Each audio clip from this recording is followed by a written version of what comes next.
There comes a point when you look around and realize something painful. You've spent years being bothered. Bothered by what someone said at dinner.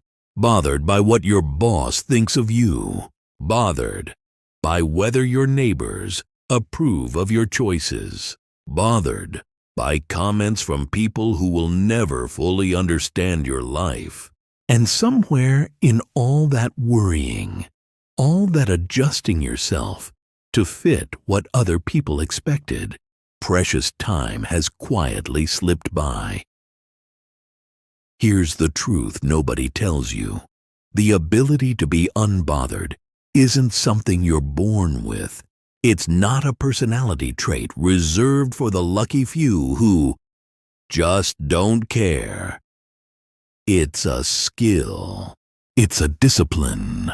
And 2,000 years ago, a man who was born into slavery, who watched his own leg get broken by his master, and simply said, "I told you it would break," without flinching, figured out exactly how to build it. His name was Epictetus. He owned nothing. He controlled almost nothing about his own circumstances, and yet he became one of the freest men who ever lived, because he discovered something that changed the course of Western philosophy. You cannot control what happens to you, but you can absolutely control what happens inside you. Today, we're going to walk through 11 Stoic principles that will help you finally put down the invisible weight you've been carrying. The opinions, the criticisms, the slights, the disappointments, the comparisons. These aren't abstract ideas from a dusty philosophy textbook. These are tools, practical tools you can start using today to become the kind of person that nothing and no one can shake. Think about the people you've known who seem to move through the world differently. The ones who can sit through a heated argument without losing their composure, who can receive an unfair criticism at work and let it slide off them like water off a raincoat, who can lose something they cared about and grieve it fully without being destroyed by it. You probably assumed those people were simply born calm. They weren't. Somewhere along the way, whether they knew the word Stoic or not, they learned these same principles through hardship, through practice, through the slow accumulation of small choices made differently than the rest of us make them. If any of this resonates with you, do me a favor and hit subscribe, because we're building something here. A community of people who refuse to keep being bothered by things that were never worth the energy in the first place. Let's begin. Anchor yourself with a firm purpose. Think about how much time you've spent living reactively. A phone call from a family member ruins your whole afternoon. A comment from a coworker replays in your head for a week. You didn't choose those reactions. They just happened to you because you had no anchor. You were a boat without a destination, tossed by every wave that came along. Epictetus taught that difficulties reveal a person's character, and the greater the difficulty, the more glory in overcoming it. But you cannot overcome what you haven't named. A firm purpose is not a New Year's resolution. It is not, "I want to lose 15 pounds," or "I want to be nicer."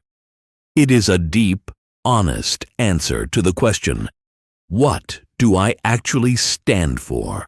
Maybe you've spent years building a career, raising a family, keeping relationships together, and somewhere in the middle of all that responsibility, you lost track of what you actually believed in. That's not a failure. That's just what happens when you're busy surviving. But you can reclaim something most people never take the time to build: clarity. You can learn to see what actually matters and what was always just noise. Sit down this week, alone, with a notebook, and write the answer to one question.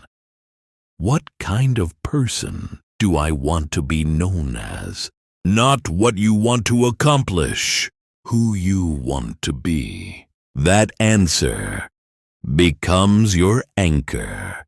When someone criticizes how you're spending your time, when an old friend questions a decision you've made, when the world tries to pull you in 50 directions, your purpose holds you steady.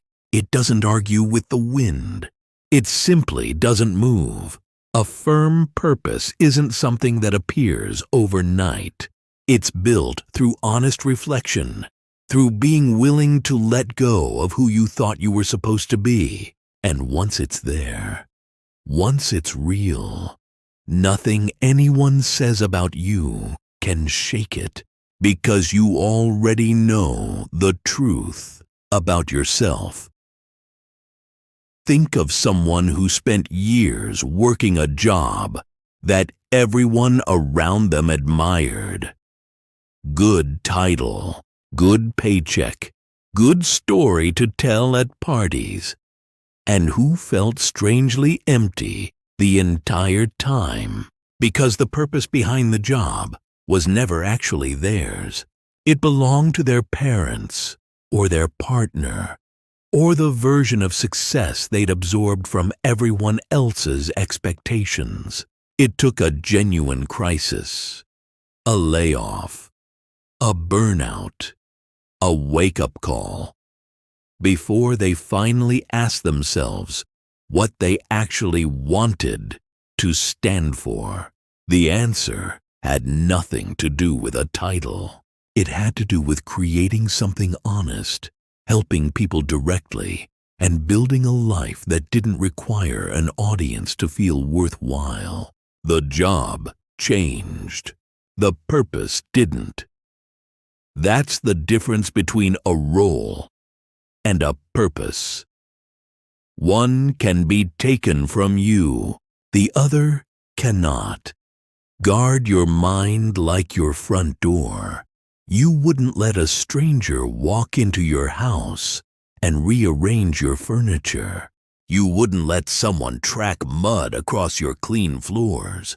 And yet, how many of us let absolutely anyone, a rude stranger, a critical relative, an angry stranger on the internet, walk straight into our minds and rearrange our entire mood for the day? Epictetus believed that our emotions come from our judgments about events, not the events themselves. That means the mind is a space you are responsible for guarding. Every single day, you decide what gets in and what stays out. Think of the baker who shows up to work every single morning and simply bakes. He doesn't need the customers to praise his bread to feel good about his craft. He doesn't fall apart if someone complains the crust is too hard. He shows up, does the work he believes in, and lets the opinions pass through him like wind through an open window. Noticed, but not held on to. You have every right to be selective about what occupies your mental space. You don't have to watch the news segment designed to make you angry. You don't have to keep scrolling through the comment section that ruins your evening. You don't have to keep replaying an old argument that the other person doesn't even remember happening. Guarding your mind means building small daily habits of protection. Start your morning with a few minutes of silence instead of your phone. Choose one difficult conversation each week where you practice staying calm instead of reactive. Notice when a thought arrives that doesn't serve you, and instead of following it down the rabbit hole, simply let it pass. This is not about numbness. It's about sovereignty. Your mind is the one piece of real estate you truly own. Start acting like it. You cannot control what others think, only how you respond. This is, without question, the principle that will free you the most. Epictetus said, "We cannot control the opinions or actions of others, only our reaction to them." Read that again, because if you actually absorb it, an enormous weight lifts off your chest. A neighbor thinks you should have handled something differently. A coworker thinks you made the wrong career move. A relative has opinions about how you're raising your kids, running your household, or spending your weekends. None of that is yours to carry. Their opinion of you is a reflection of them, their values, their fears, their own unresolved issues, not a verdict on who you actually are. For most of your life, you were likely taught the opposite. You were taught to please, to smooth things over, to keep the peace at the cost of your own peace. And maybe that worked when you had a boss to keep happy, or a household that needed stability. But you are not obligated to carry that weight forever. There is a profound difference between being kind, which you should always be, and being controlled by the fear of what someone might think. The next time someone offers an unsolicited opinion about your life, your choices, your relationship, your career, pause before reacting. Ask yourself, is this person's opinion something I actually need to carry? In almost every case, the answer is no. You can nod. You can thank them for sharing.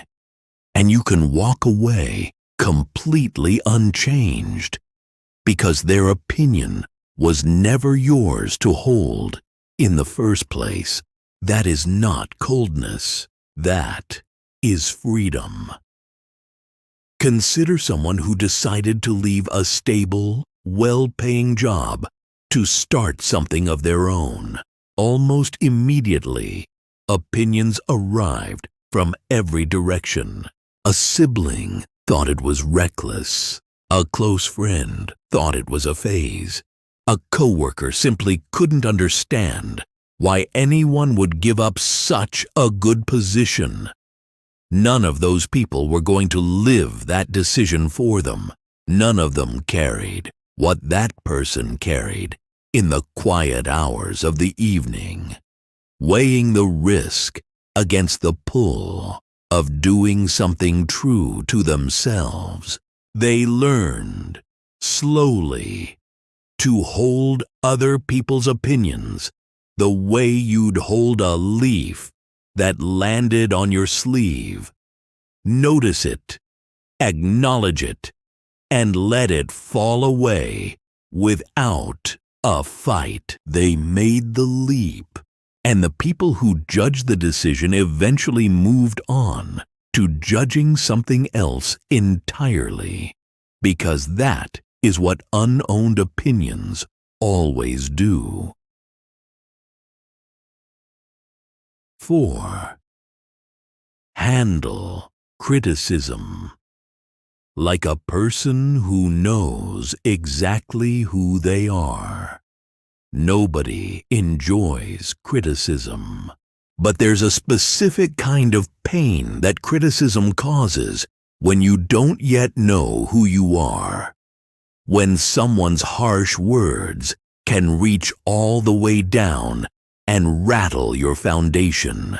The Stoic answer to this isn't to grow a thick shell. It's to grow deep roots. When you understand your own motivations, when you know exactly why you made the decisions you made, criticism loses its power to wound you. It might sting for a moment, but it can't destroy you because you're not relying on other people's approval to know your own worth. There's real wisdom in pausing before responding to criticism. Ask yourself honestly, is there truth in this? Sometimes, even criticism delivered clumsily or unkindly contains a kernel of something useful. A friend who tells you that you've been distant might be right, even if they said it poorly. But other times, criticism says far more about the person delivering it than it does about you. Their own insecurities, their own disappointments, projected outward. You've likely already survived far worse than a harsh comment. You've weathered setbacks, disappointments, moments that once felt like the end of the world. That history has given you something extremely valuable. Proof that you can survive discomfort and come out the other side intact. Use that proof. The next time someone criticizes you, remember every hard thing you've already lived through, and let that be your evidence that this, too, will not break you. Transform every offense into an opportunity. Epictetus taught something that seems almost impossible at first. It is never the offense itself that hurts you, but your judgment about it. Someone says something cruel, and your mind decides how much power to give that comment. That decision happens so fast, it feels automatic. But it isn't. It's a habit, and habits can be changed. Consider this. When someone offends you, there is a small gap of time, a fraction of a second, between the words landing on your ears and your reaction forming. In that gap lives your entire power as a human being. Most people never notice that gap exists. But once you do, everything changes. Try this the next time you feel offended. Instead of reacting immediately, ask yourself 2 questions. First, is there anything true or useful in what they said? And second, what might be going on in their life that caused them to speak this way? This isn't about excusing cruelty. It's about refusing to let cruelty control your evening, your week, your peace of mind. Forgiveness plays a critical role here too. Holding onto resentment is like carrying a hot coal, waiting for the right moment to throw it at someone, and burning your own hand the entire time you carry it. You don't have to forget what someone did. You don't even have to reconcile with them. But releasing the grip that offense has on your mind is a gift you give entirely to yourself. Every time you choose to transform an offense, instead of being controlled by it, you get a little bit stronger, a little bit freer, a little bit more unbothered. There's a story worth sitting with here about two brothers who went years without speaking over a thoughtless comment made during a difficult family moment. Something said in the heat of grief that neither of them ever brought up again. Years of holidays spent apart. An entire relationship frozen around a single offended moment. When one of them finally reached out, not to demand an apology, but simply to reconnect, he realized something humbling. His brother barely remembered saying it. The offense that had cost him years of connection had cost the other man nothing at all. That's often the hidden math of resentment. We assume the other person is carrying the same weight we are, when in reality, we are frequently the only one still holding on. Face fear and shame directly instead of running from them. Fear and shame are two of the heaviest things a person can carry, and both of them thrive in darkness, in the things we refuse to look at directly. Epictetus pointed out that we are the ones who assign meaning to events. The event itself is neutral. It is our story about the event that creates the fear or the shame. Maybe you're carrying shame about a relationship that ended, a business that failed, time lost to a habit you're not proud of, or opportunities you let slip away because fear held you back. That shame has likely been sitting quietly in the background of your mind for a long time, coloring how you see yourself without you even realizing it. The Stoic approach is not to bury these feelings deeper. It's to look at them directly, with honesty and self-compassion. Ask yourself, what exactly happened? What did I learn from it? Who am I now as a result of having lived through it? When you examine shame closely, instead of avoiding it, something remarkable happens. It starts to lose its grip.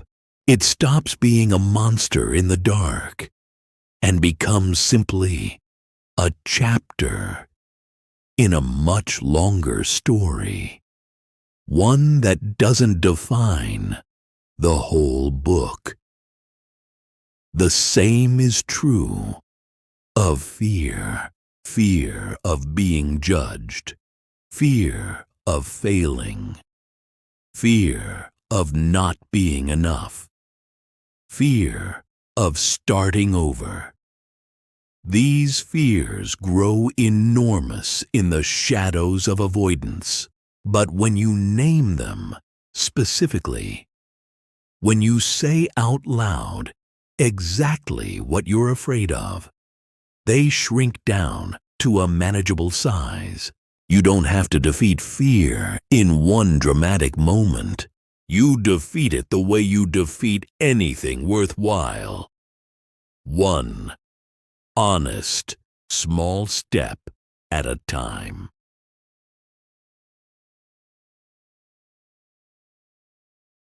Prepare for obstacles before they arrive. There's an old Stoic practice called premeditatio malorum, the premeditation of difficulties. It sounds pessimistic on the surface, but it is actually one of the most empowering tools you will ever use. It simply means spending a few quiet moments imagining what could go wrong and deciding in advance how you would respond. This isn't about living in dread. It's the opposite. When you've already thought through how you'd handle a difficult diagnosis, a financial setback, a painful conflict, or a sudden loss. You're no longer caught completely off guard when life throws it at you. You've already done some of the emotional work in advance, in a calm moment, rather than being forced to do it in a moment of panic.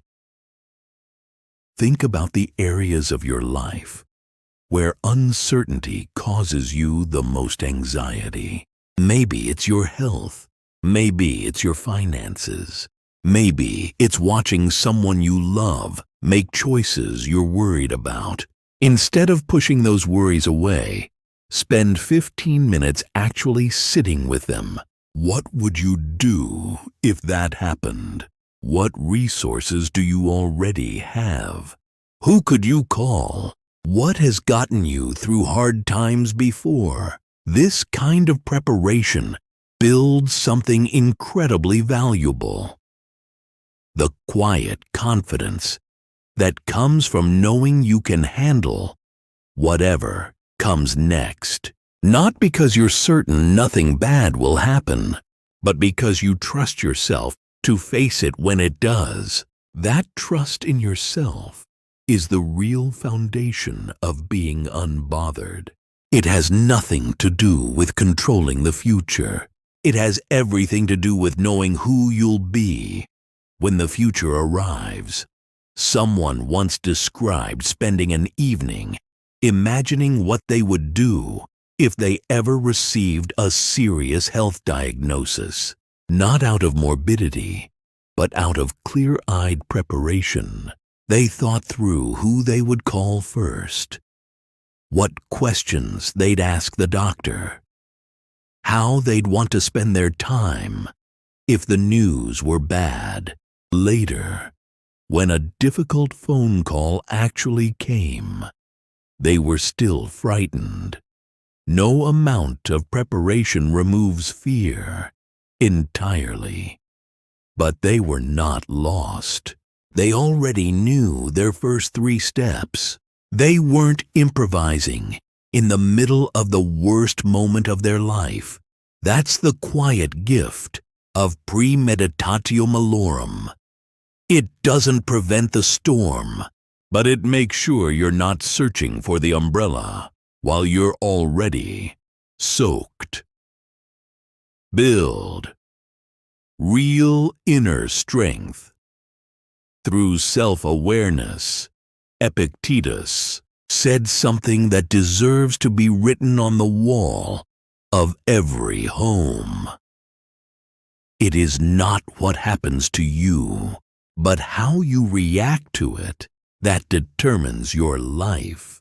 This single idea, fully absorbed, can change the entire trajectory of how you experience everything ahead of you. Inner strength doesn't come from pretending you don't have feelings. It comes from knowing your feelings well enough that they no longer control you by surprise. When you notice yourself getting defensive in a conversation, that's information. When you notice a wave of irritation rising because someone questioned a decision you made, that's information too. Self-awareness is simply the practice of noticing these patterns instead of being swept away by them. This is also where the famous Stoic distinction becomes essential. Some things are within your control, and some things are not. You cannot control other people's choices, outcomes outside your influence, or how other people treat you. You can control your effort, your attitude, your honesty, and your response. The moment you stop pouring your limited energy into things outside your control, you free up an enormous amount of strength for the things that are actually yours to shape. Gratitude is a powerful companion to this practice. It's easy to focus on what's missing, the setbacks, the disappointments, the people, or opportunities that are no longer in your life. But real inner strength holds both truths at once. Yes, there has been loss, and also there is still so much worth appreciating. Practicing gratitude daily, even for small things, rewires your attention away from scarcity and toward the abundance that's still very much present in your life. 9. Practice restraint. Before you react, picture this. Someone cuts you off in traffic. Your body floods with adrenaline instantly. Your jaw tightens. Your hand moves toward the horn. That reaction is automatic, but what you do in the next 3 seconds is entirely a choice. And that choice is where Stoic restraint lives. The same is true in every heated conversation you'll ever have. With a partner, with a friend, with someone who disappoints you, the urge to snap back, to defend yourself immediately, to say something sharp is completely natural. But restraint means creating just enough space between the urge and the action to ask yourself, will this response actually make things better? Or will it just make me feel like I won for 5 seconds? Delaying gratification is part of this too. We live in a world engineered for instant reactions, instant replies, instant opinions, instant outrage. But the people history remembers as wise were the ones who could sit with discomfort without immediately discharging it onto someone else. That's not weakness. That is, in fact, one of the rarest and most respected forms of strength a person can have. Practicing restraint doesn't mean becoming passive or swallowing everything you feel. It means choosing your moments with intention instead of being ruled by impulse. Before your next difficult conversation, try this. Take 1 full breath before you respond. Ask yourself if what you're about to say reflects who you actually want to be. That single pause, practiced consistently, will change more relationships in your life than almost anything else on this list. Bringing it all together. Here is the truth beneath all 11 of these principles. Nothing outside of you has ever had the power to disturb your peace without your permission. Not the criticism, not the offense, not the fear, the shame, or the unmet expectations of people who were never going to be pleased no matter what you did. The power was always inside you, waiting to be claimed. You have already lived through more than enough to know this is true. You've survived things you once thought you couldn't. You've rebuilt after moments that felt unsurvivable. That history isn't just something behind you. It's proof, real and undeniable, that you have exactly what it takes to live the rest of your life unbothered by the noise, grounded in your purpose, and finally, fully your own. Take one of these 11 principles, just one, and practice it this week. Not all 11 at once, just one. Let it become a habit before you move to the next.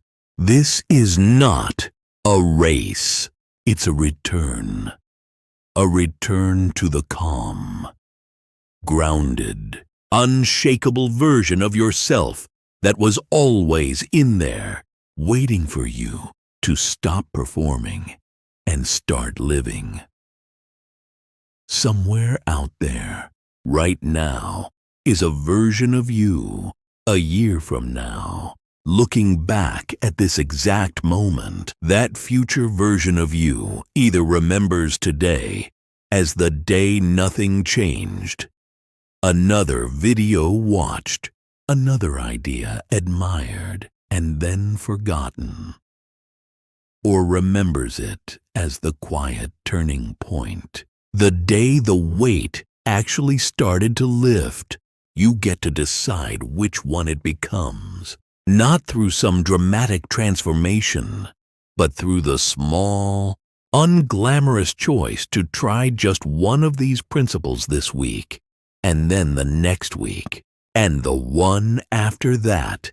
You have already done hard things, the building, the losing, the surviving. What's left now is simpler than it looks.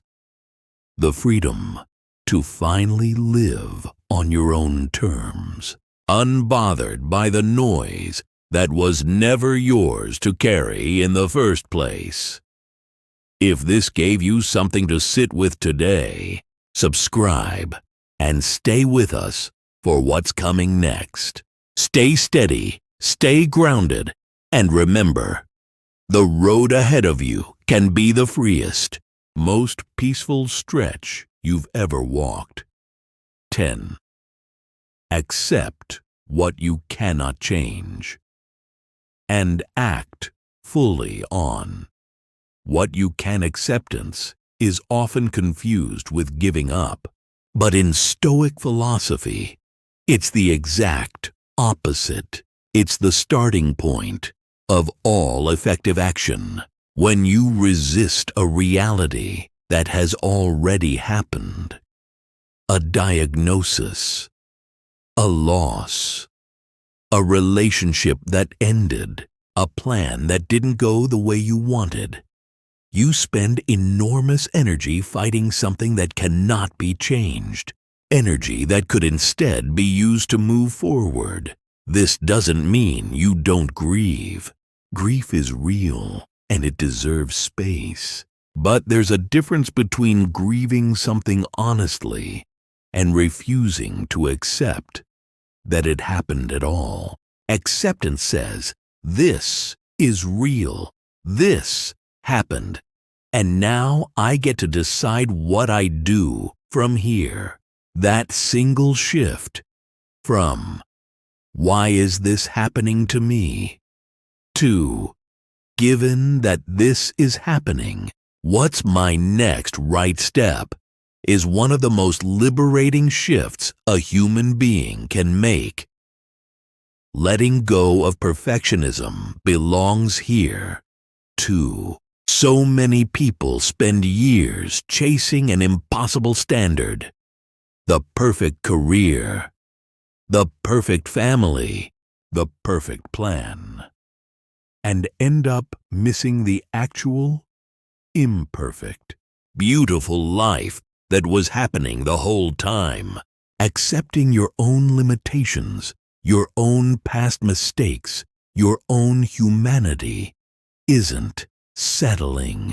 It's what finally allows you to be present for the life you actually have, instead of endlessly grieving the one you thought you were supposed to have. This principle extends to the people around you as well, accepting others as they are. Flawed, complicated, sometimes disappointing, doesn't mean tolerating harm. It means releasing the exhausting project of trying to control who other people become. When you stop trying to force reality to be different than it is, you finally have the energy to build something real within it. 7. Live according to your true nature. and stop performing for an audience. This final principle ties everything together, and it might be the most important one for anyone who has spent years taking care of everyone except themselves. Living according to your nature means asking a question most people never slow down enough to ask. Who am I underneath all the roles I've played? You've likely spent years being someone's partner, someone's parent, someone's employee, someone's caretaker. All of that mattered, and none of it was wasted. But somewhere in there, it's easy to lose track of your own values, your own preferences, your own voice, buried beneath years of meeting other people's expectations. The Stoics believed that a life well lived is one lived in harmony with your true, rational, honest self, not a performance for an audience of people who were never going to be satisfied anyway. This means having the courage to ask what you actually want, not what looks respectable, not what your family would approve of, not what keeps everyone comfortable, what you actually want. This might mean simplifying your life, clearing out obligations, relationships, and commitments that no longer serve who you've become. It might mean finally saying no to things you've said yes to for years out of guilt. It might mean picking up something you loved before life got in the way. Living according to your nature is an act of quiet courage, and it is, ultimately, the deepest form of being unbothered. Because when you are finally living as your true self, other people's opinions about that self simply stop having anywhere to land. Consider someone who ran a household exactly the way they believed a household was supposed to be run. Cooking, cleaning, managing everything down to the smallest detail, because that's what they believed a good partner or parent did. It took years before they finally admitted, quietly, that they hated most of it. And when they finally said it out loud to the people they loved, the response wasn't disappointment. It was relief. Nobody had actually asked them to carry so much so silently for so long. An entire portion of their identity had been built on an obligation nobody had actually demanded. Letting it go wasn't selfish. It was, finally, honest. And honesty, more than any single decision you'll make, is what living according to your nature actually looks like in practice. Not a dramatic reinvention, but 1,000 small refusals to keep performing a version of yourself that was never really you.